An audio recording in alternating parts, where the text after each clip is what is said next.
Welcome back to the Better Everyday podcast, where we are unlocking our best self one episode at a time. My name is David Garcia, and this is my beautiful co-host and wife, Grace Garcia. Hello. Well, welcome back. This is episode 7 of the second season of the Better Everyday podcast. I want to thank you guys for listening. It seems like you guys had a great feedback or great... what's the thing that I'm looking for? The great, not result, but it was a great response to the last episode, episode 6, which was imposter syndrome, which was my wife's topic. And right before we started filming, she was gloating about it. She said, "Oh, my fire topics, they always get the most views." Oh my goodness, I was joking. People love my fire topics. It was a joke. It was not a joke. But we're moving on to episode 7. But yeah, we just wanted to take the time to thank you guys for the response for that last episode. Very meaningful. Maybe it's something that we need to continue talking about. Maybe dissect it maybe a little bit further. And if you guys feel like, wow, like I really related to that episode, or wow, I wish there was more to that episode. Wow, like I see myself in that episode. Do us a favor and leave a comment, because that also tells us, okay, people are connecting with these episodes. Maybe you're letting us know, hey, I want you guys to go further, deeper into it. Yeah. And we're more than glad to do that. I've had a couple of conversations with people, like just in live, and they usually go, hey, like, really love your podcast. We talk about the episodes.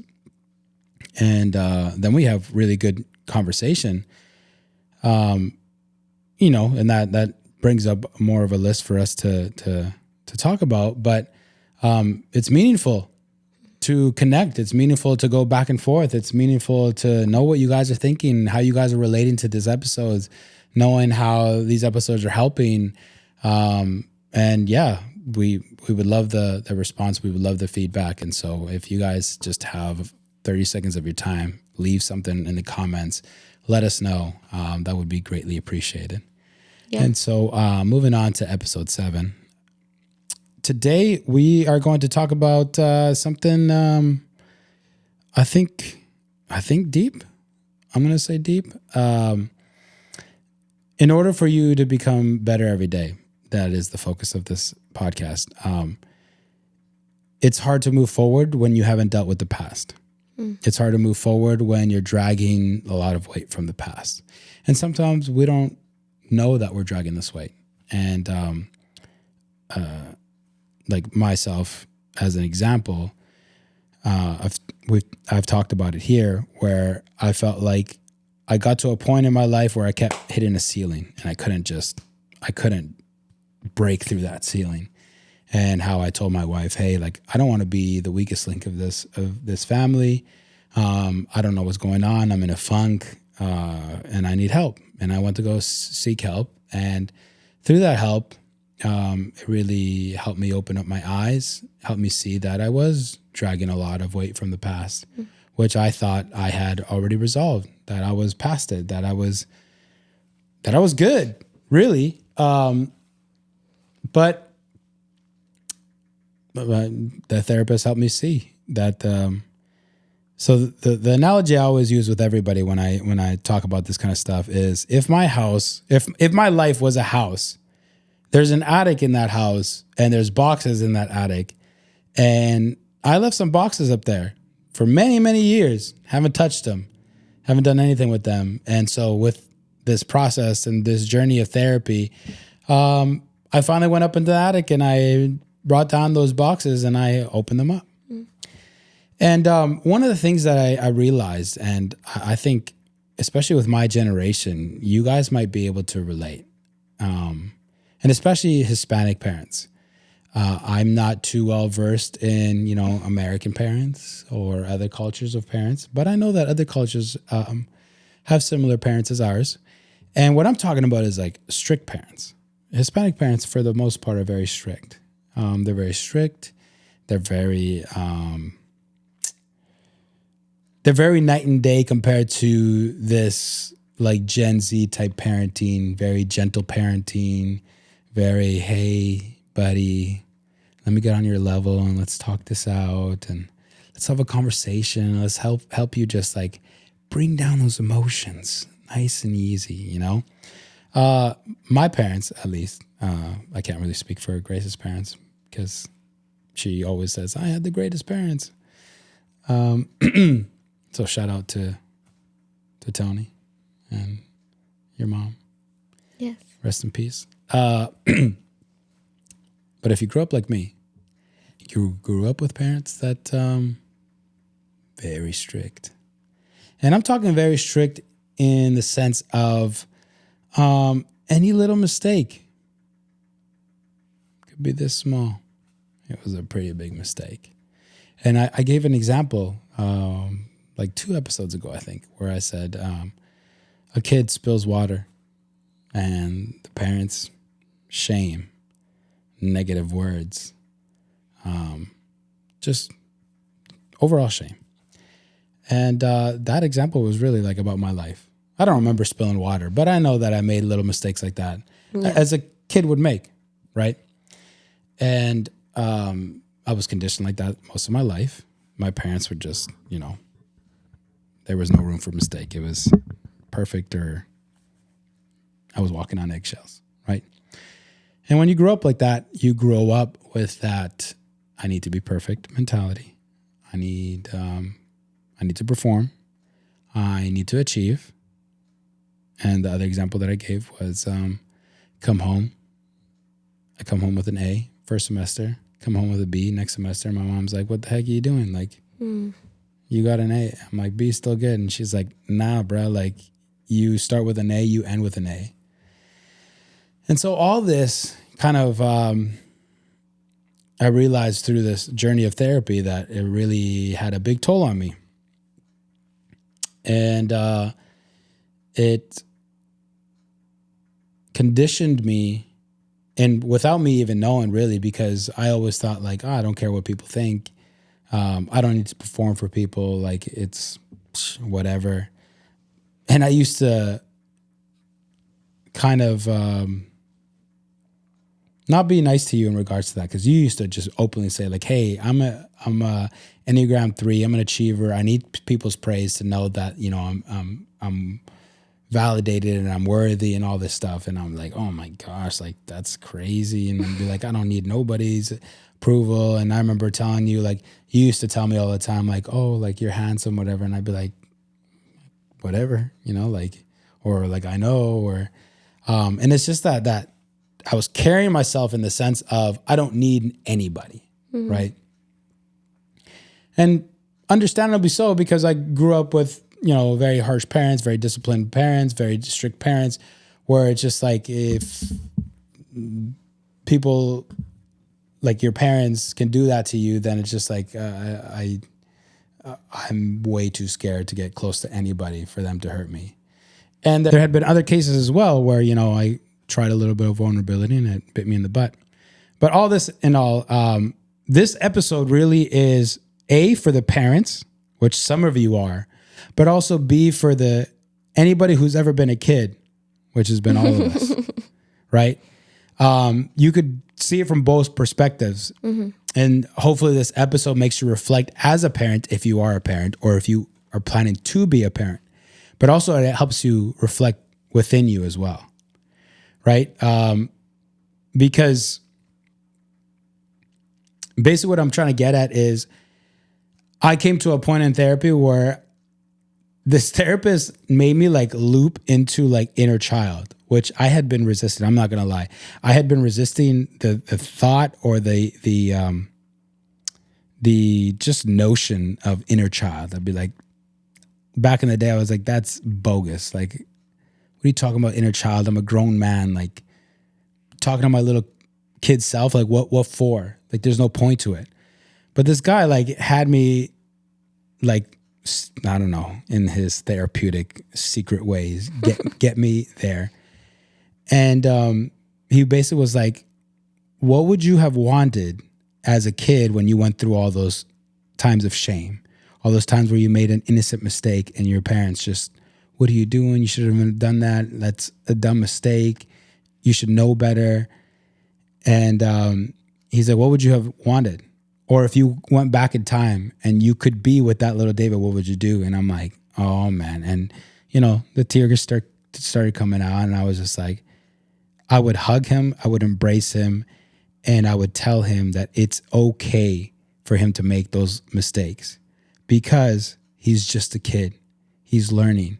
And not only that, but I would tell him that I'm on his side. I have his back.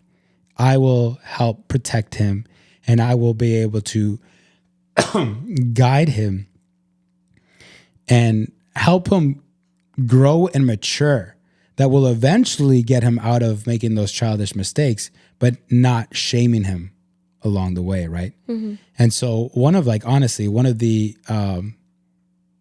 title ideas that I had for this episode is let the kid be a kid, right? Because that's what it came down to for me. Like I felt like I wasn't allowed to be that kid. I wasn't allowed to be a kid, a free kid. Mm-hmm. I felt like I was always on eggshells, couldn't make any mistakes.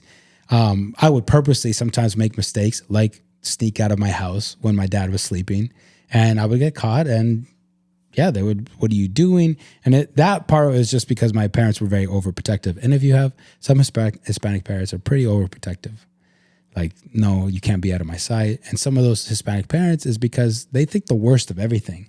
Like if my kid goes out onto the street, the car's going to hit him. Somebody is going to steal him and traffic him or whatever. Like all these bad things go through their mind. So they're like, you're better off here in my house where I know you're safe than out there in the world. Yeah. So they're projecting those fears onto a kid. And, but yeah, I remember I would get home and my dad would be royally just mad and pissed and just like, what are you doing? And blah, blah, blah. And my parents' thing was always negative reinforcement. Like, we're going to put the fear in you. We're going to discipline you. We're going to get you with the belt. Like any way that they can negatively reinforce the habits that they wanted me to have, that's the only way they knew how to function. Yeah. And so, in that moment of therapy, I was just like, yeah, just let the kid be a kid. And so on the parent side, I would say, are we letting our kids be kids? But on the children's side, have we thought, were we allowed to be kids? Were we allowed to feel freedom? Because another pet peeve of mine, I remember when I was a youth pastor, I would make just either a dumb joke or a little mistake. And I would hear in the background, wow, and you're a youth pastor? And I'd be like, and now I understand why it triggered me. Because I grew up never allowed to make mistakes. And now as a grown man, I can't make quote unquote mistakes. And because I'll feel the same thing, that judgment, that shame of like, wow, dude, like you shouldn't be doing that. And granted, like there are things very obvious that we shouldn't be doing, right? But like little mistakes or letting our humor come out or it's just because of what I went through, I feel like people constantly try to put me in a box. And as I am, I hate that. Mm-hmm. And it's probably because how I grew up, right? Because I grew up most of my life feeling like I'm in the box. You got to be in the box or else, buddy. Nuh-uh. It's not going to work out, right? And so feeling like you're in the box sucks because you're now fitting somebody else's mold. Okay? And so enough of me talking for a second. As a parent, I'm going to ask you, and then I'm going to ask you as you yourself as a kid, right? As a parent, do you feel like you are letting your kids be kids? I'd hope so, but I'm trying to think of scenarios when they'd make mistakes. And I don't want to say like my kids don't make mistakes because obviously they do, they're human. But they're not like bad kids. So I feel like... Okay, let me help you. Let me help you. Let me help you. Because right now you're like, oh my gosh, my kids are angels. Let's paint the scenario of you in the morning. Maybe Elijah doesn't want to get up at the time that you want him to get up. Maybe Araya, you did her hair and she wants it differently. No, I don't want it like this. Maybe Elijah wakes up cranky. Maybe Elijah was eating waffles in the carpet and he accidentally dropped it. Okay. Well, Now you have to clean it up. Elijah maybe had an accident in the bed. Like, how are you acting in those moments where the stress levels are starting to go up, the anxiety levels are starting to go up? It's getting harder and harder to deal with. To be honest, which I don't believe it's a good answer. I don't think we should be swayed by our emotions, but I for sure think it depends how I am. Because there could be a morning when I'm not stressed and it's happened. Mm-hmm. And let's say an accident happens and I'm like, it's okay, let's just take a shower, let's just do this. And that same scenario where I'm like running late and I'm like, seriously, dude, like, how old are you? Are you a baby? Like I've said comments like, are you a baby? Mm-hmm. So it could be the same outcome, the same scenario, and it's all me. I think like in regards to him not doing it, I'm like, come on, listen, like I've told you 2 times, I've told you 3 times, I've like, let's go. Like I'm just more, I think, strict with my voice, but in the disciplining part, like I could be irritated and say like dumb things, but when it comes to, let's say, they drop something on the carpet, like I'm not gonna hit them for that. I'm not gonna put them in timeout for that. I might say like, come on, were you paying attention? Like, why are you doing that? And like might sound irritated. I think I'm getting better, but yeah, I for sure think it depends on how you said like my stress levels. Like, did I get good sleep? Am I running late? Which it shouldn't. I should be consistent. With the way that you said that, I just want to clarify something. Do you think it's not the same? Like because you're like, oh, if they make a little mistake, I'm not going to like hit them or anything like that. But I will say a dumb comment. The only dumb comment I can think of, which you probably can think of more that I say, but is like, you're not a baby anymore. I feel like that one, I'm like, I need to stop. Like putting a timeline of like when they'll get over it. And I'm asking that because obviously I've laid somewhat of a foundation of, what this topic is about and, kind of a little bit of my story. And like for you to say a comment like that is shame. Yeah. And so the kid is now going to feel like I can't make a mistake around my mom or else she's going to shame me. Mm-hmm. So to me, from my perspective, it's like, that's almost the same thing as hitting. Like you might as well smack the kid. Like the only difference is that you physically put your hands on him, but yeah, that you messed him up a little bit internally, you probably did.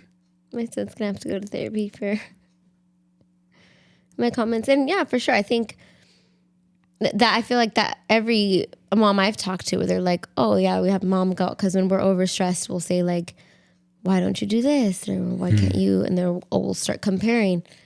And even I think like I try to not use comments to shame, but then I noticed myself being super like not sarcastic, but like making a point. Like, I'm picking on Elijah because he's the oldest, but like, thank you, Araya, for doing this so fast. Like, knowing that he's like, I'm not.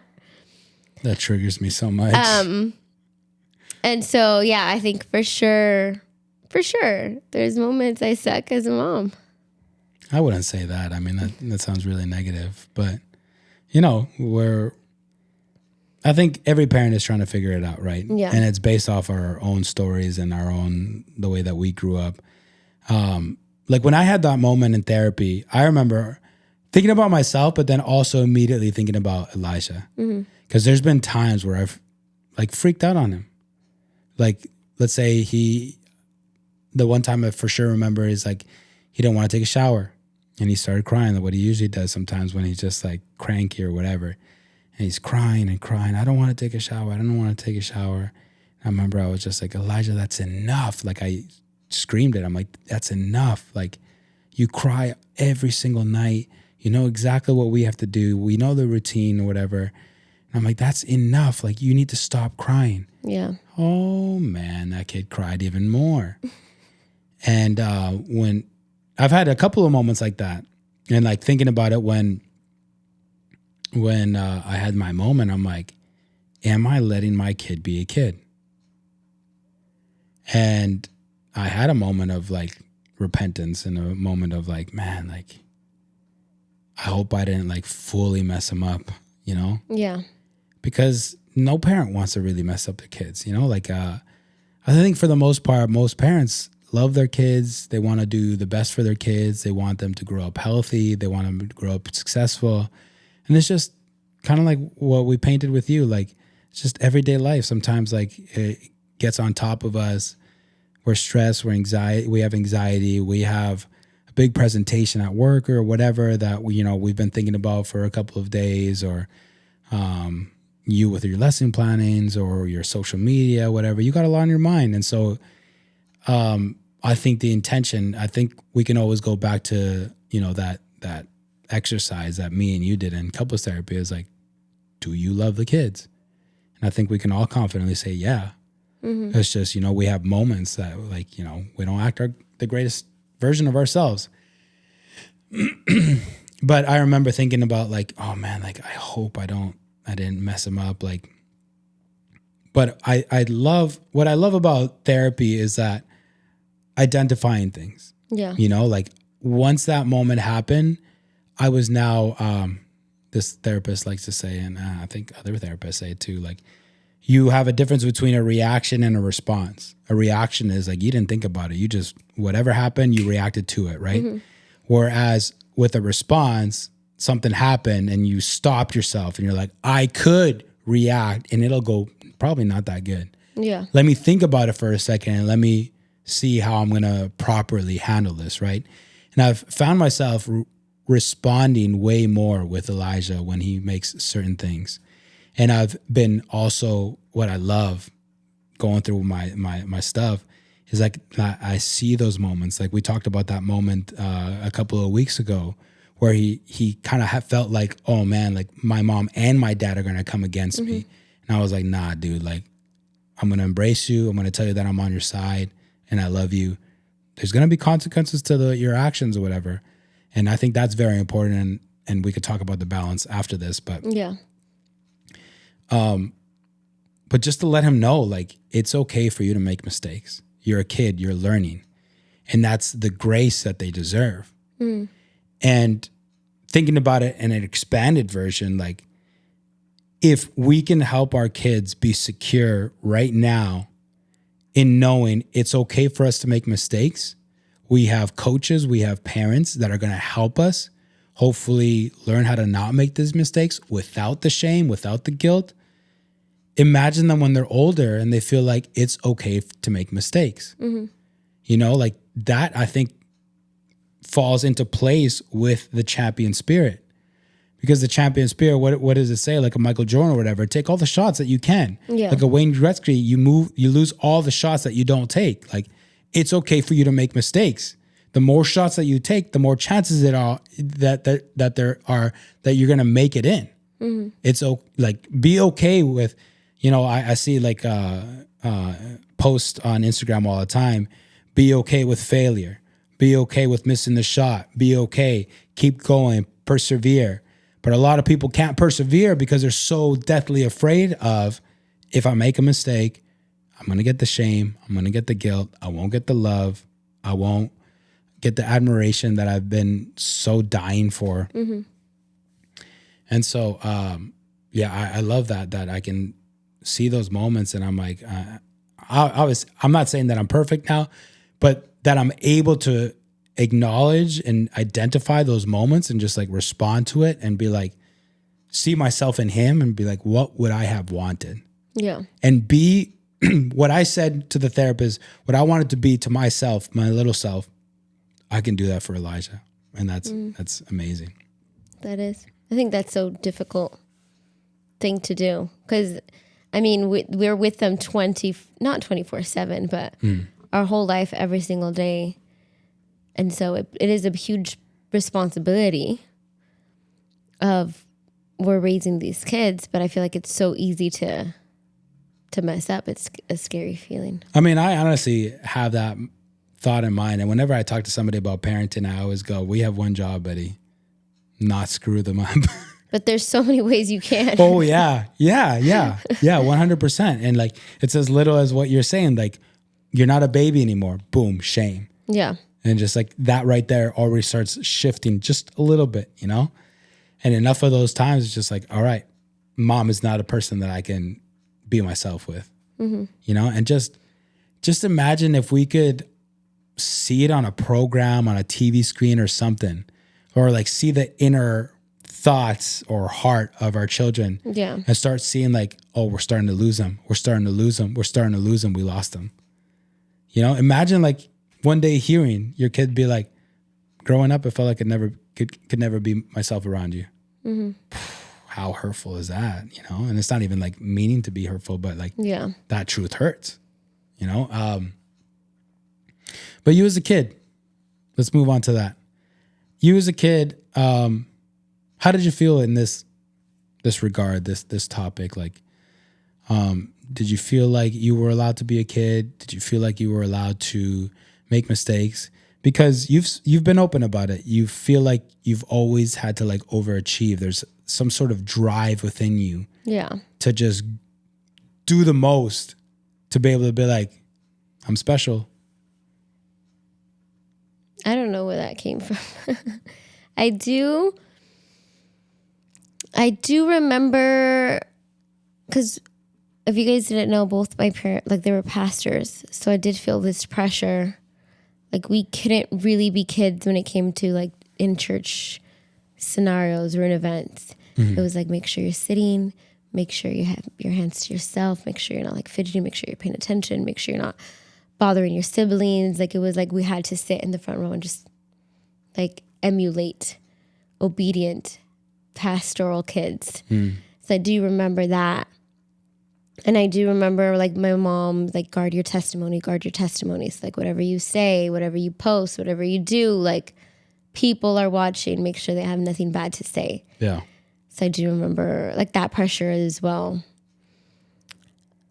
I'm pretty sure, I mean, I'm my mom's daughter, so I'm pretty sure like there was shaming of like, oh, you never do, like, and I catch myself because I'm like, oh, you're never on time or you're always late. Like those broad generalization words that maybe in the moment don't seem like a big deal, but we're putting that in their heart. Like, I never am on time, or I am always slow, or whatever. Like, and those are seeds that we plant. And so I would probably say like that happened like a lot, like these overgeneralizations, like, oh, you don't help me when I need help, like to clean up or whatever it is. And then I think from your siblings too, you get like, oh, you're lazy. And so you just start carrying that around. But in regards to like when I had some of my biggest like mess, because those are little things, right? Like how to behave at church, cleaning up after yourself in the house. But when it came to like when I messed up big, like drove to see this guy I wasn't supposed to, like hours away with my dad's car and crashed it. Not me, by the way. No, it wasn't David. I wish. That was like a sign from God. Like, what are you doing? I remember being like, the only person I can call is my dad. Like, I'm in trouble. I need help. Let me call my dad. And I knew he was going to get upset, like 100%. But I knew that, like, that was my consequence, like me feeling bad in that, me feeling my own shame. He did not add on to that. He just said, Grace, okay, is the car drivable? Are you okay? Okay, come drive it home. Like, that's it. And he took care of it. Like, there was no discussion after. But I felt bad and I had to sit in my own feelings, like, yes, but there was never like, what are you thinking? Like, you're bad, like nothing. And so, yeah, I think both my parents reacted like that. Like, it never was my identity. those mistakes, they never made it a part of me. And so I think that was a huge blessing. But I think in the day to day, like when the irritations, I think that's what I'm guilty of too. I think those for sure like stick to you. I'd love to know. I would really love to know where you got that drive from, though. Like, is it just because you're a middle child? Because middle children usually are like overachievers because they're competing with the older sibling and the younger sibling. Like they're not the baby anymore. So yeah, it could be. There's like a psychology. I remember I read something that was talking about like the personalities of like the oldest sibling, the youngest sibling, the middle child, or whatever. Or I wonder if it was like positive reinforcement where you like notice, oh, when I do something good, like people love it, and I love when they love it, and so let me just go hard. Or I would love to know where that actually comes from, because you did go through a time where it was difficult for you to say no, right? It was difficult for you to not to pile up like a bunch of things. You know, it almost like came down to a question of like, who are you if you don't do all these things? You know, like who would you be if you just stopped completely? Like, would you be able to even handle it? And that in itself is kind of like some sort of like a version of perfectionism, where it's just like, I need a certain level of achievements. Yeah. I need a certain level of work to be able to justify like I'm worth it, you know? And I mean, I read one of the books that we talked about 5 love languages for a spouse. And I read one that was 5 languages for kids too. Like kids need all 5, but how as they start getting older and develop their character, you can for sure see which ones they kind of respond to more. I think since I can remember, I've been like words of affirmation. So for sure, I wouldn't doubt if them saying, wow, Grace, look at this, like you got an A or something like that, just made me feel like, okay, like I want to continue. I want to get it more. Whether that was from my parents, my teachers, my peers, like it could have been one group or all of them at the same time. And especially my older sister, like I feel like she didn't get that in regards to like at least school. Yeah. So maybe it was like a way for me to, she is a beast when it comes to all things creativity, like dance, singing, acting, like you name it, drawing, decor. And so maybe I saw the validation that she was given, and it's like I can never, we've talked about this before, like compete in that arena, but I found my own lane in where I'm thriving. But yeah, I do not remember my parents being like, hey, have you thought of AP classes? Like, hey, did you know, like if you take this many, it'll be cheaper? And like, I don't remember them encouraging me, and I'm just somehow was like, I need to take as many as I can.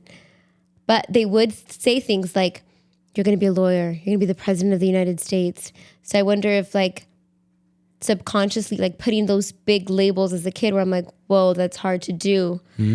I'm like, I need to do things that those type of people will do.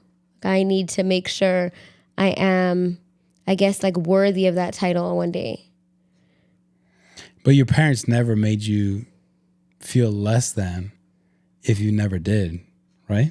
No, I remember once I flunked chemistry and I had to go to summer school. They didn't make me, I felt bad. I was like, oh my goodness. Like people always say how good your grades are and stuff like that. So you feel like and they those thoughts that you were just talking about were like self-imposed? I think so. Or it was like rising to their bar. Like, this is who we see you are. And then I'm like, oh, I have to be that. I have to do that. I have to get there somehow. But like, I would see that as self-imposed, because it's like your parents never said like, if you don't get to this point, shame on you and shame on your next generations or whatever. No, like, but it was definitely like, I saw how proud they were of me, that I did not want to let them down.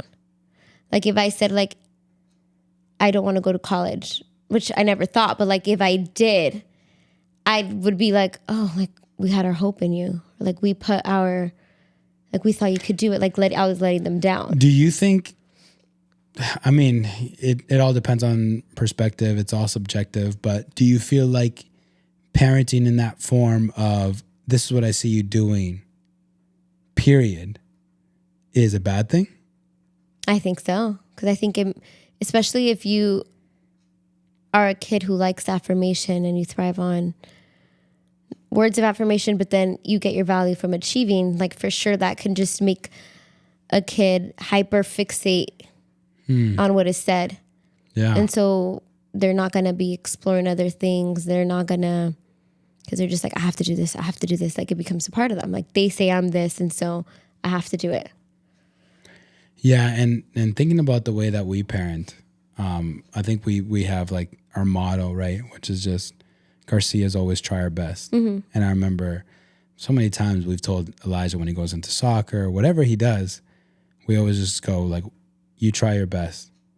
As long as you try your best, we're proud of you. Yeah. You know, like, and I'd like to hope that alleviates some of the pressure for him, and that all he has to do is really try his best. And I mean, us as his parents, I think we can tell when he's trying his best. We can tell when he's dragging his feet. We can tell when, you know, like he's really just going after it, you know, and I think we do a great job after, you know, whatever it is that he does, that we go like, we're proud of you. Like we saw that you tried your best. You did great. Sometimes he himself is like, oh, I don't know if I did that good. We're like, no, you did great. Here's what you did great. Here's maybe some things that you go work on, but we'll help you at home. And I think in that regard, I think we do a pretty good job. And I think that's a good point that you brought up. As a parent, raising the bar so high that your kid might feel like they have no other choice. Like maybe along the way, they don't even want to do that anymore. But it's just like, because the bar was set so high, because they want your affirmation so bad, like now they're too scared to even bring it up. Like, and then you see it in shows, you see it in movies, like, the parent says that he wants you to be the doctor. It's like, oh man, like I don't even like being a doctor, but I'm going to go for it. And they're miserable through it. And they're too scared to say like, oh, I don't want to do that. I want to do business or whatever. Yeah. Which is, I feel is such a, not a slippery slope, but a hard balance to find, because I'm sure I said comments too of like, oh, this would be cool. Or maybe they started seeing that I was showing interest in something.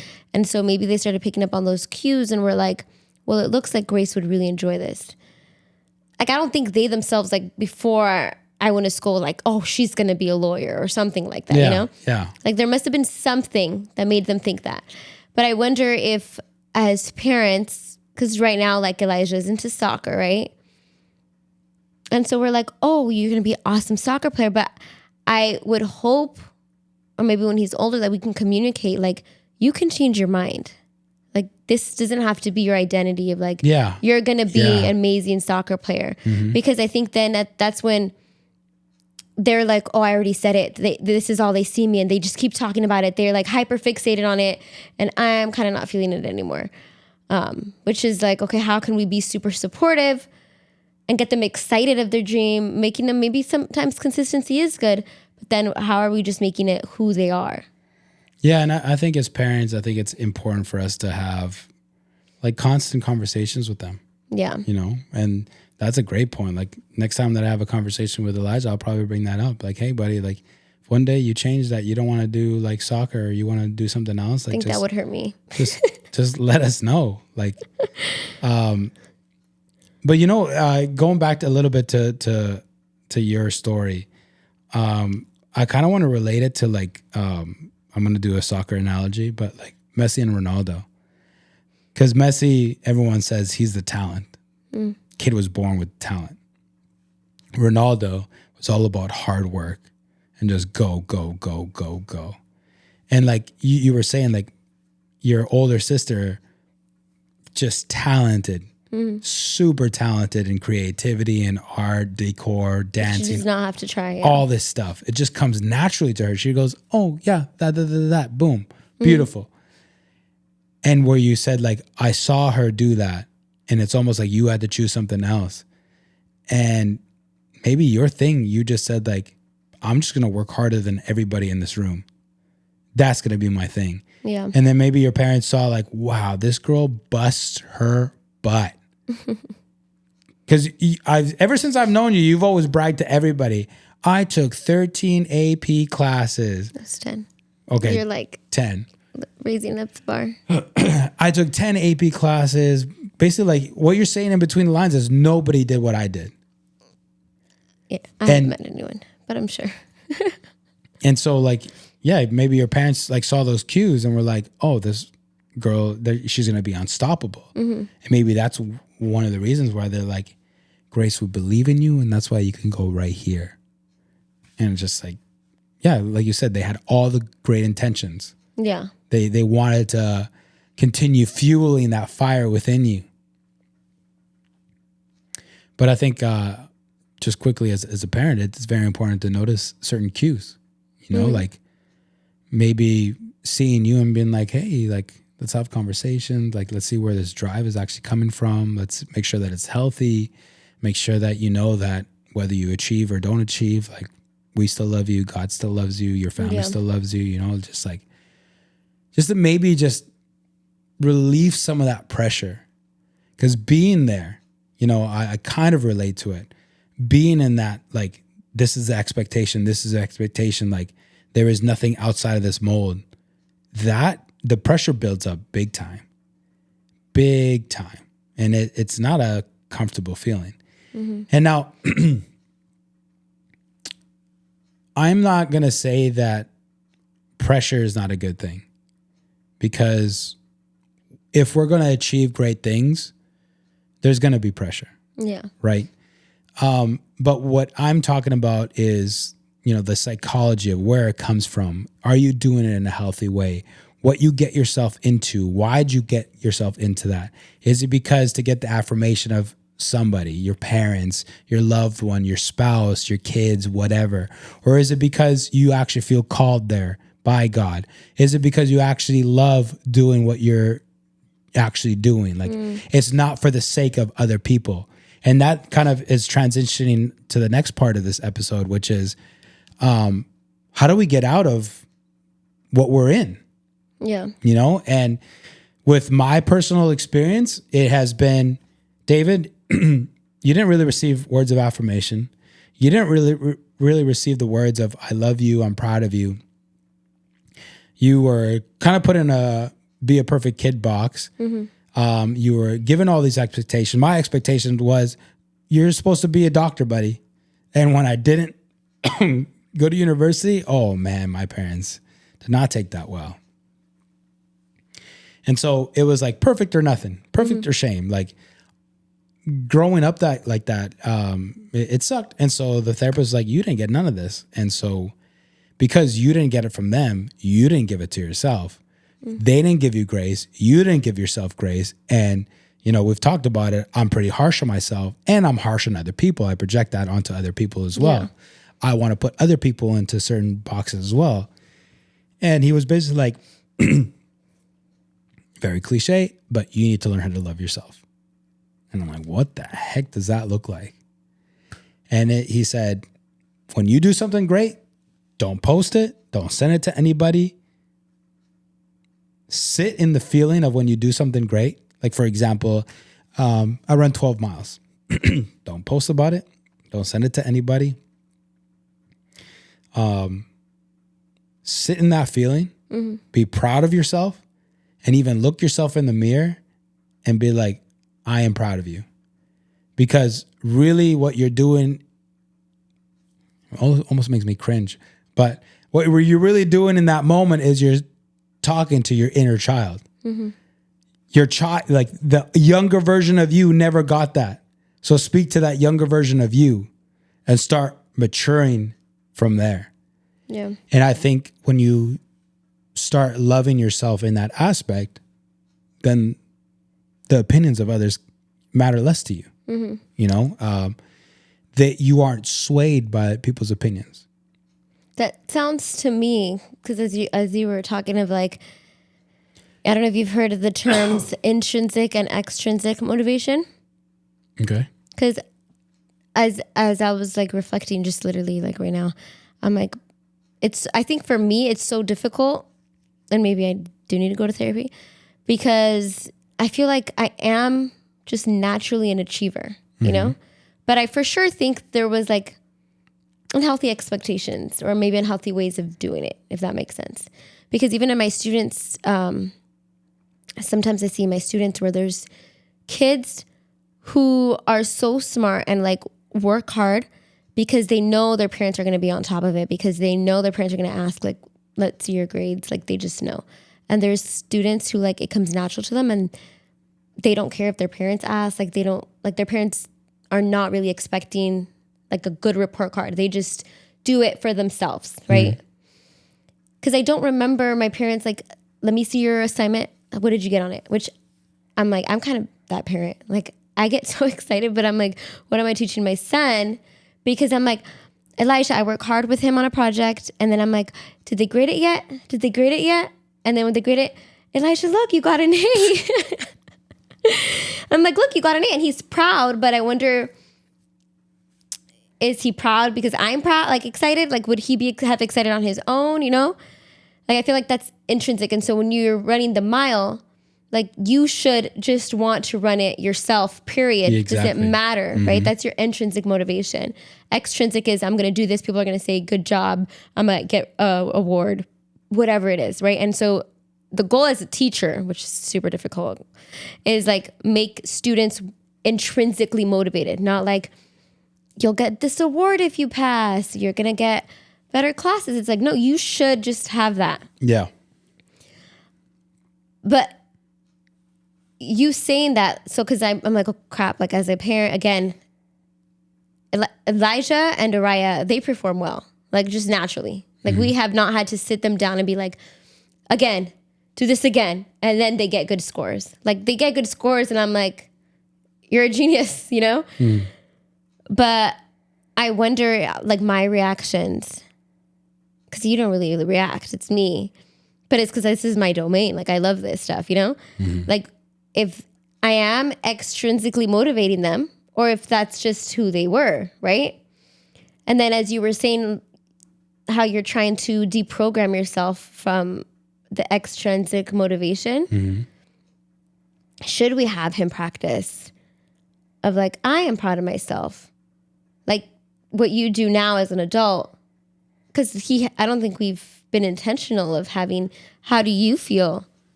Yeah, I don't think we've ever done that. And I think, yeah, you're right. It would be super important for us to do that. Yeah. For us to ask him. And I think he would probably feel a little uncomfortable.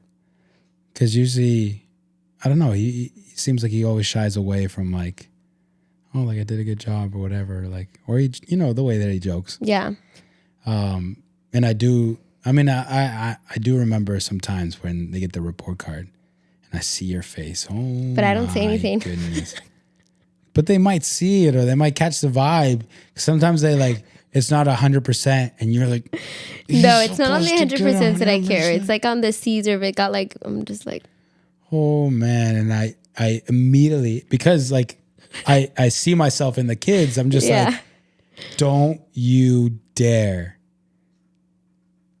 Don't you dare. Cause in that moment, I always go into like 100% protective mode. Yeah, like you've experienced that. Don't you damage my kids the way that I was damaged. But I wonder, because he loves getting awards at the end. He'll be like, I got 5, 6 awards, like whatever it is, right? And he does good.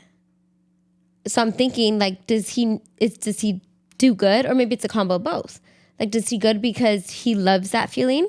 Like he's intrinsically motivated? Or is he like, my parents, when they see it, they're going to be excited, like, you know, or is it just all extrinsic? Because even Araya, I told you one of these days, she finished her books early or something. And she told me, I didn't even say anything. I didn't even really know what she was kind of talking about. And then she's like, look, Mom, are you proud of me? And I'm like, oh my goodness, this little girl. I'm like, of course, I'm always proud of you. Like whether you finished your books or not. But I'm like, where is that coming from? Like, is it? I think, okay. I think no matter what, they're kids, right? And going back to the book Wild at Heart, I think we've talked about it here before. Yeah. There's a part in there that goes, the boy will always look to his dad. to basically be like, are you proud of me? Am I growing? Am I becoming a man? So there's something already wired within them of, I need to go to my parents to get this affirmation to know that I'm on the right path. Like without them even like thinking about it really. And a little girl will always go to her dad. And I'm talking about just the dad because the Wild at Heart has to It's do for men. It's for men. But the little girl will always go to the dad and be like, in between whatever she's saying, it's, am I pretty? Am I special? Am I beautiful? Like she just wants to know from her dad that. And so I think to say that it's just intrinsic for not the greatest reasons, I don't think that makes sense right now because they're kids. They need that from their parents. Yeah. And so, but what I do believe is, and what I like that you mentioned is, yeah, we should have them practice saying it to themselves or being like, hey, how do you feel about this? Yeah. Are you proud of yourself? Yeah. Okay. Say you're proud of yourself. Yeah. Because the only topic or like thing where I have a feeling he'd 100% be like, I'm the best. And he said that, but sometimes it's like, I mean, we're both jokesters and prideful. So I feel like him saying like, I'm the best is like more from a place of joking. Yeah. But Fortnite, like 100% he knows he's good. And that is completely intrinsic. I don't like praise him for that. I'm not like, Elijah, make sure at Fortnite you are the best. Like he's not being motivated extrinsically from at least us, right? But he can 100% be like, no, I'm good at this. And so I want him to like have that feeling, whether it's like math. And I think he said he's like, I'm good at math. Reading is the one he's not as confident in, but he's a good reader. Yeah. But it's like having him say that so that when he gets older, it's not awkward, like, or it doesn't take until you're almost 30 years old to be like, no, I know my worth. Like even if I don't do this, like I'm pretty good. Yeah. And I think it's super important as parents for us to practice them getting that confidence because when they get older, especially when they start dating, that's very important for them to have confidence, like self-confidence, be rooted in who they are. That's hard. Because, I mean, in relationships, you could be easily swayed. So especially if you're not rooted in nothing, like you don't have self-worth, like, oh man, like you could be swayed so many different ways.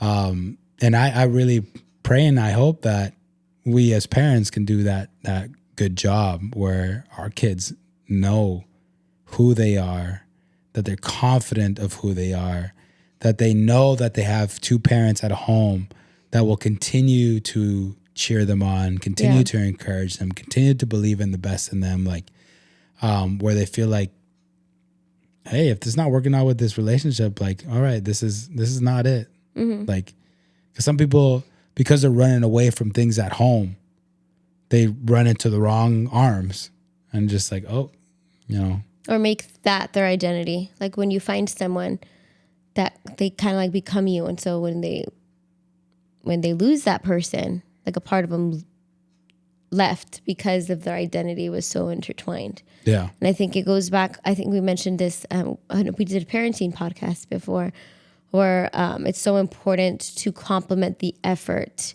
and not like the result per se. Yeah. Because if we complement the result, that starts getting to their identity.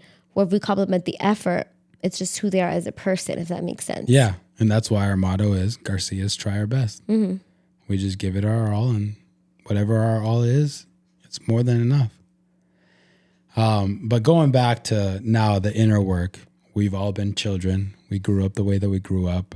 Let's say that you relate with this topic. How do you get out of it? And for the most part, I think it would be loving yourself. And the crazy thing is, I heard that so many times on Instagram, people talking about it, posts, people at church. It's like, oh my goodness, what are you talking about, bro? I mean, the Bible says to love your neighbor as you love yourself. So you can't love your neighbor. Yeah. But what is that? Because you always like the practical. Like, what does loving yourself look like? So for me, the way that it looks for me is, I think, doing something, and this is now going into like the Christian perspective, because I do have a bit of a fear when you overly like love yourself, it can become prideful when you don't have God in the mix. Right. For sure. And so I always have a combination of I am proud of myself, but at the same time, God, I give you the glory and I humble myself, because if it were not for you, I would not be able to do what I just did. You know, and it's that combination. And so the therapist, when he first brought it up, he's like, hey, you need to practice self-affirmations, do it in the mirror. And I tried one time and it was gross. I'm like, no, I don't like this. But I just didn't click with it at first. But then as I was going through the process, I was starting to understand it more. And he had me do that exercise with the inner child. And I'm like, oh man, okay. I'm starting to get it. You know, I've tried it. I've tried it through, you know, in the mirror. I've tried it through journaling. In the journaling, it's a little more easier. It's a little more easier to digest. I don't feel like I've fully like 100% just grabbed it and embraced it. And that's okay, I think, because again, I've been conditioned for like 30 whatever years, and you know, it's not going to be like, oh my gosh, I'm healed or whatever. But one of these days I went for like a small little like 6-mile run, and I felt good. I was happy. I got into my car and I brought down the rear view mirror and I looked at myself and I'm like, I'm proud of you. And that was the first time that I actually felt like I was talking to like little David. And like, it almost got me choked up. And I'm like, oh man, there it is. There's a little spark there, you know? And I'm like, I'm proud of you. Like, you did this. You woke up early. You went for this run, whatever, you know? I just started like affirming myself. And then again, I followed up with, you know, God, like this is all because of you.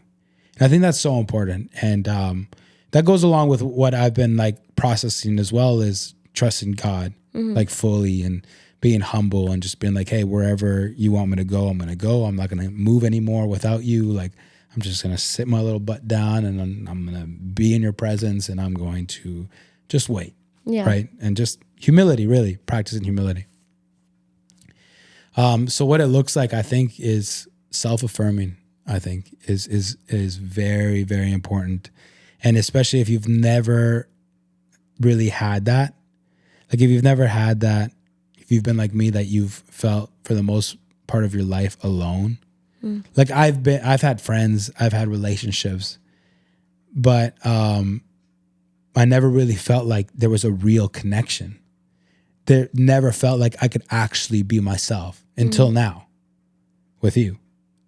But like growing up, I remember you were like, when was your first relationship? I was like 5 years old. I think I was kissing a girl. Like I just grew up with this feeling of like, I always need to have something like I was telling the therapist as well, like I felt like a lot of my life I was a chameleon. I would just form to wherever, like whatever situation I was in, like, oh, these people like this type of person. All right, I'm going to be here. People like this type of person. All right, I'm going to change here. Just like, and then he asked me like, who are you? And I'm like, buddy, I don't know. I don't really know. And so my thing would be self-affirm. Do the things that you want to do. And when you don't post about it, don't send it to nobody, then you start realizing, what is it that I actually like? And what I actually like especially if you can be a passionate person. I'm a pretty passionate person. Like when I really like something, I like dive all in on it. And if you can do that, you find out like, oh, I actually like doing this. And now I'm doing it for me. Now it's not, because I used to like do certain things where I'm like, because, okay, I'm going to throw myself under the bus. I used to judge people so hard. For the people that post everything on Instagram, like, oh my gosh, date night. Oh my God, like, do you not go on a date every single week? Like, they only post like the great things, and just like I think I told you, or I don't know if I told somebody else, but I'm like, Instagram, I feel like is validate my life, please. Like, Yeah. notice me. I need somebody to notice me, you know? And I used to just bag on those people. But I was being a hypocrite because I was doing the same thing, just in a different version, which was I would send it to the group chat. Be like, oh, look what I did. Look at what I read. Look at the activity that I did. Look at the miles that I ran, whatever. Look at the workout. Oh, look at my muscles, whatever. Like, would do that. It was basically the same thing. I was expecting wow, that's amazing. Oh my gosh, you're so different. Like, seeking that affirmation of you're different, you're special, you're amazing, like you're awesome. Just looking for it for other people. And one thing that I've been thinking about recently is there's a huge difference between quantity and quality. It's easy to get a quantity of those affirmations, but it's the quality that really lasts. And it's very important for you to give yourself quality love, because regardless whether people come or people go, that quality love that you give to yourself, it's going to remain. Mm-hmm. People come and go. Like, I mean, you look at people famous on Instagram. Like, you can be famous one day, and in 1 or 3 months, you're no longer famous. They're all gone. Mm-hmm. And so if you live off of people's affirmations, if you live off of people's validation and, you know, praise, yeah, that could come and that'd be amazing for a little bit, but it's not promised to be forever. Yeah. But if you can learn to accept love from God, because that's the other thing that you might be battling with, accepting love from God, accepting that you're worthy of love, accepting that you don't have to work for it, accepting that you don't have to move a muscle, like that God loves you no matter what. That's probably like the first step.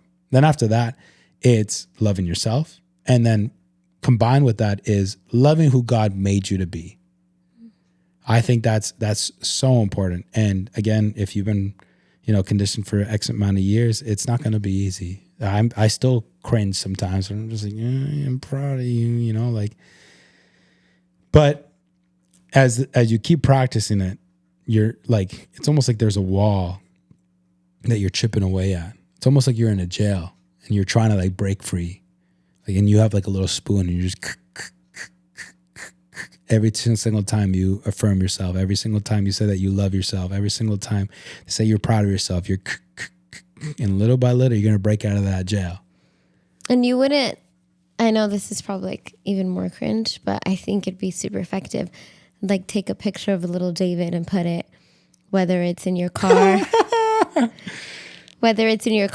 your journal, and say it to him, like visualize it. Cause I know, there was this girl on TikTok. She's pretty famous. She was saying she didn't like her appearance. And then that God convicted her, was like, you were talking about, like, look at your baby self. Like, tell her, like, you look ugly, you're this. And, like, she couldn't. And so she started putting her baby picture on her bathroom mirror and saying, like, I have to speak nice about myself because that's her. I'm her. And just so, like, it clicks, like, whatever I'm saying, if it's mean, I'm saying it to him. If I'm saying something, like, it's to him, like, which is you. But I think seeing it, you kind of see, like, you're so innocent and you want to protect that as much as possible. Yeah, the initial response was cringe, but now that I'm actually like thinking about it, it might be a good exercise. I think you should do it. Just have me bawling every single time. I think it just makes it more, like, a little bit more tangible. Yeah. Yeah. 'Cause, yeah.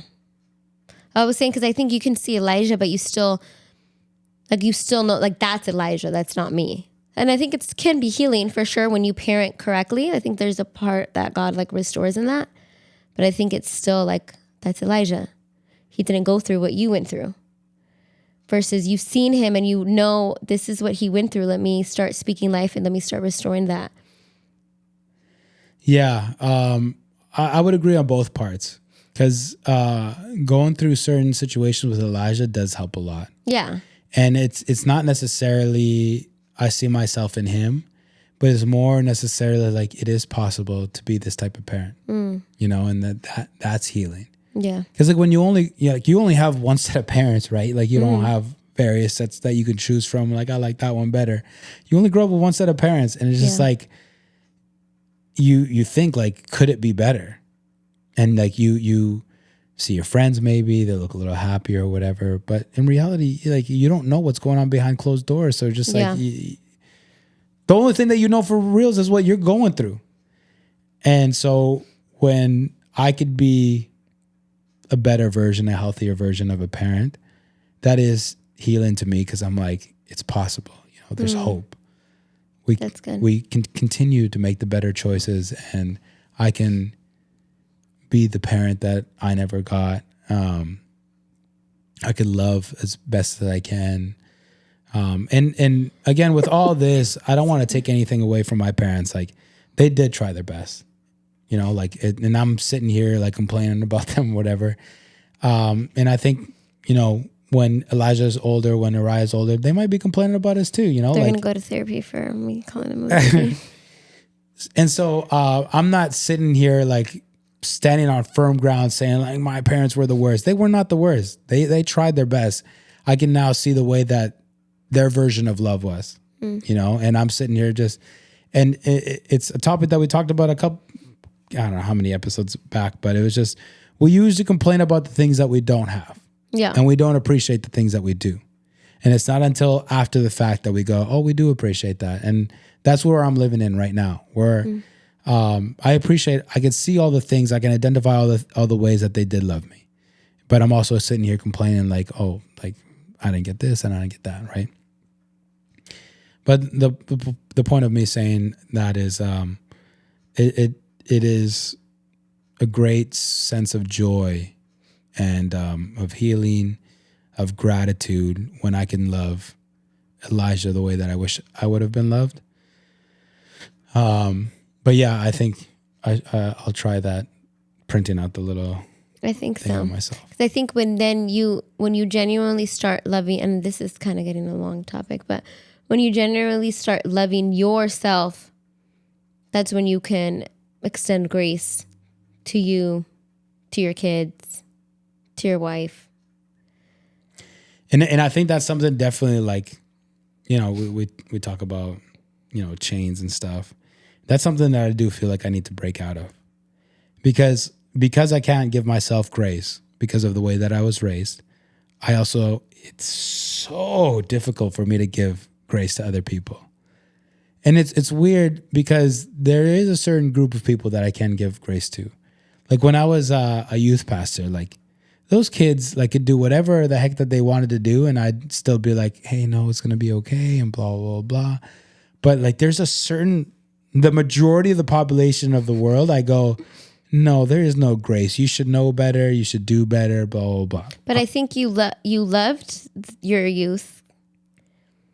And I think they didn't come off as prideful. I think when you see people, when you don't love them, and then when you see them as like the same age or you expect something of them. Yeah, the expectation. Yeah, but you're like, okay, they're young. I Yeah, love them and they're learning. young, they're learning. They don't come off as prideful or as know-it-all, so it's way easier to extend that grace. And maybe it's still a combination of I see myself in them. You know, I made mistakes and, you know, I didn't really get grace. So let me give grace to these kids that are making mistakes.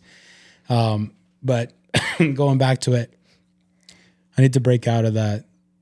I can't give people grace, but it starts with giving myself grace and learning how to give myself grace. And it's the hard part. I mean, even Sunday, we were driving to church and I did something or whatever. And I'm like, oh, I'm so dumb. And you're like, don't say that.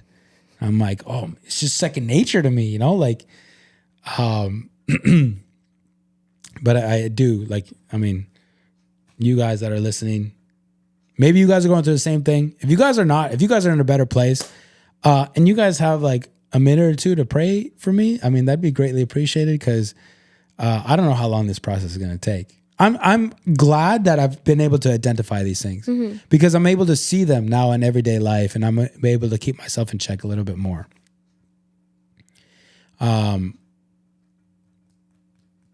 But maybe you guys are going through it, and maybe you guys still feel, maybe you guys get triggered. I get triggered, and even if it's not for me, but maybe somebody else, or maybe they said something like, here's an example, right? Like, And I do it to you. I do it to you. And that I'm going to throw myself under the bus. She's just nodding her head. Like, for example, you're a teacher and all of a sudden you don't know a certain word. You don't know the spelling of a certain word. You don't know some sort of history fact, whatever. What do? I go, wow. And you went to Biola, or wow. And you're a teacher. What am I doing there? Like, I'm basically saying you're not allowed to make a mistake. Like, if you're a teacher, you should know it all. You should be on point. Same thing. Like, I saw another one online where this guy, they're showing a soccer clip and they pause it right before the guy kicks it or whatever. And this guy goes on a rant. These guys are in a BMW. They get paid millions. They're in a nicest hotel. They sleep the best and blah, blah, blah, blah. We pay you millions and to do what? And that they end the clip and then the guy misses a shot, whatever. It's like there's no grace given, right? There's an expectation. But when I hear those situations, granted that I do it to other people, but when I hear those other situations and other people as well, like when somebody else is doing it to somebody else, I go, wait a minute. Like, it happened recently where I'm like, wait a minute, like you're putting that person in a box like that. I don't know if that's fair, and there is a certain like level of standard, right? That's what we talked about. There's a level of standard, and we didn't really touch on that though. But there's a level of standard, right? Like there is a right and wrong, right? But the way that you approach it is very important. Like, wow, you're a teacher? That's contempt. Like, and if you guys don't know what contempt is, I barely know what it is, but I know it's not a very good thing. But contempt is basically like you're shaming the person. Yeah.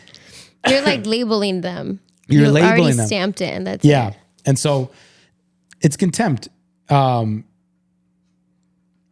it's wrong. It's completely wrong. But going back just quickly to the standard, right? We were talking about our kids, and somebody might be thinking like, wow, so you're just going to let your kids do whatever and then it's all good? And this is where we get to the point.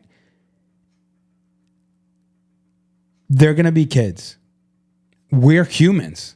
We're going to make mistakes. There's no way we're going to have a perfect month or whatever. We made zero mistakes. Yeah. We made zero sins. Like, you're not Jesus. You're going to make mistakes.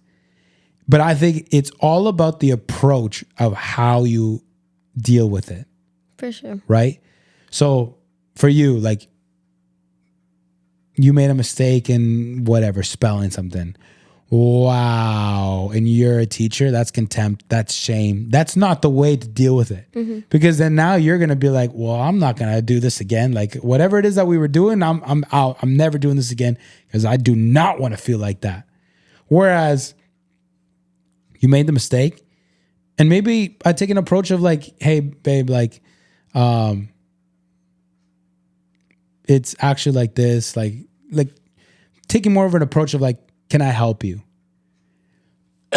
Can I help you? Here's how can I help you? You could do like, I know that you could do better, like without the shame. That still sounds a little shameful, but the point is like, there's a healthier way to deal with that kind of stuff.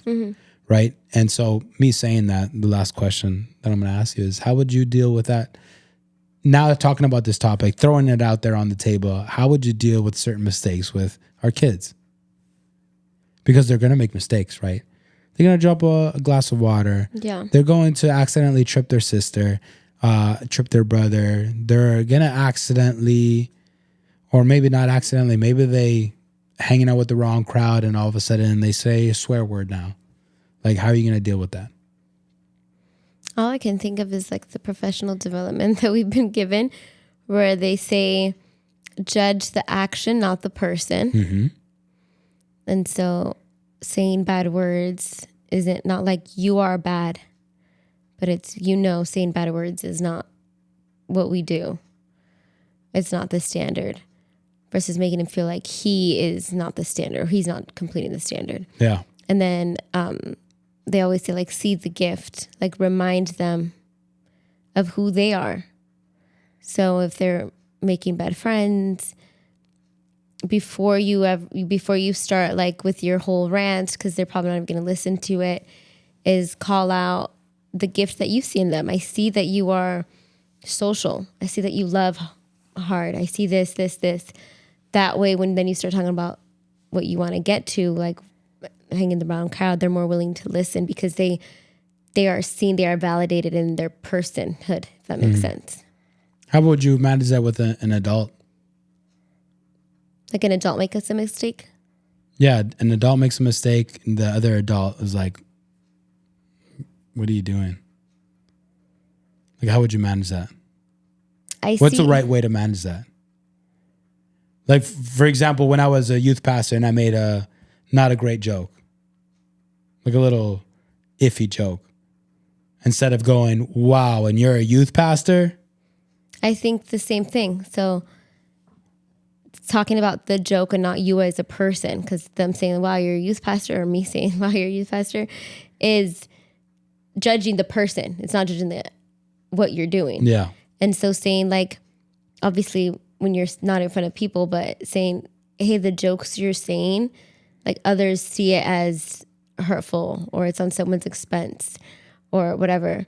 And then seeing the gift, like you have great humor that connects people, that makes people laugh in this. But in this case, because I feel like as soon as you talk and not seeing the gift, it's like you want to validate them. So that's how I would have seen it. Yeah, I would agree. And again, it's just a trigger of mine when you go, wow, like you're the youth pastor or whatever. Like, because, yeah, like somebody who grew up like that, they're an adult now. They're like, I don't have to feel like this anymore. And then for them to feel that again. So, yeah, I would agree with you. Like if somebody would be like, hey, can I talk to you? Like the joke that you were saying, it first, it wasn't very funny. And second, it was a little crude. I don't think it was a positive joke. I don't think people were benefiting from it. And I think you could do better. You know, just like exactly what you were saying, like, I see better in you. You could do better. I believe in you. And it's just the feeling of I'm not against you. And I'm not trying to change you, and I'm not trying to judge you or put you in a mold. It's I'm standing with you, and I'm going to walk with you. If you want my help, I'm going to walk with you, and I'm going to help you. You know, and it's just that feeling of, because for me personally, my trigger is always like, oh, I'm alone. I'm back where I was before. I'm alone. Nobody has my back. Everyone's against me. I'm the bad one. Yeah. You know, but yeah, anything you want to add? I think that's good. And I think it's biblical because I was just talking about David's life, and imagine if God did deal like that with us or with him, where it's like when David slept with Bathsheba and did that whole revolu, he could have been like, look what a horrible man you are. Look what a bad king you are. Like, no, it was just saying like, this is sin. Like you did. It was judging his actions and reminding him of who he was. Like, you can be better. Like you are a man after God's own heart. So how you said, you're making it seem like I am with you. I know who you are. I see who you are. I believe in who you are. So let's get to who we both know who you are. Yeah. Which I think is powerful. Yeah. Thank you for that. Yeah. So yeah, coming to the conclusion of this episode, I want to encourage you guys to take a time of reflection. Mm-hmm. If you're a parent, reflect from the point of view of being a parent, and think about how you're parenting those kids that you have. Think about how you want to parent them, what you want them to be like when they're older, and just know that every single thing that's happening has an effect on these kids. They're very, very moldable. They're sponges. They soak everything up. And from the perspective of you, take some time to think about you, the way that you grew up. Think about how you react to certain things now. Think about, can I give myself grace? Do I give others grace? Can I look myself in the mirror and say that I love myself? Can I look myself in the mirror and say, I'm proud of you? Think about all these things. And if you're having a hard time with it, maybe it is time maybe to seek a therapist, maybe to seek a counselor, maybe to seek a pastor, a friend, a relative, somebody to start working this thing out, maybe a journal, and maybe start practicing self-love, and if you're a Christian, bring God into it. Just be like, I'm proud of myself. I love myself. And God, it's all because of you. I give you the glory. And it's going to take time.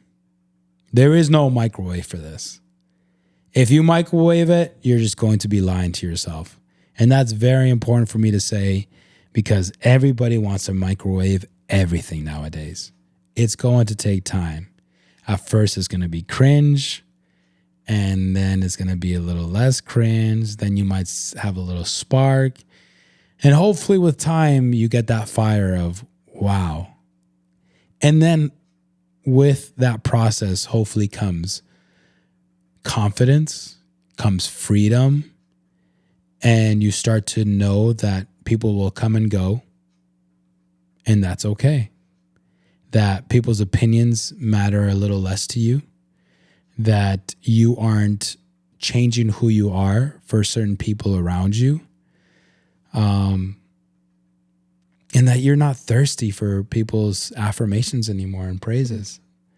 That you can be confident in who God has made you.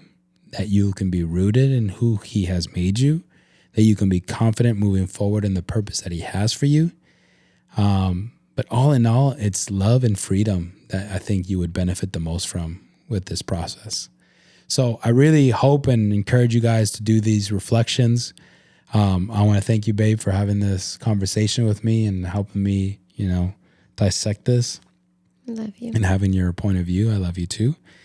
And we love you guys. We're hoping and praying for the best for you guys. Any way that we can help, we hope that we are helping. Again, leave the comments. Put a like if you like the episode. Share it if you feel like it's worthy of being shared. But just know that we don't really need you to share it. We're confident with who we are. We love you, and we will see you guys on the next one.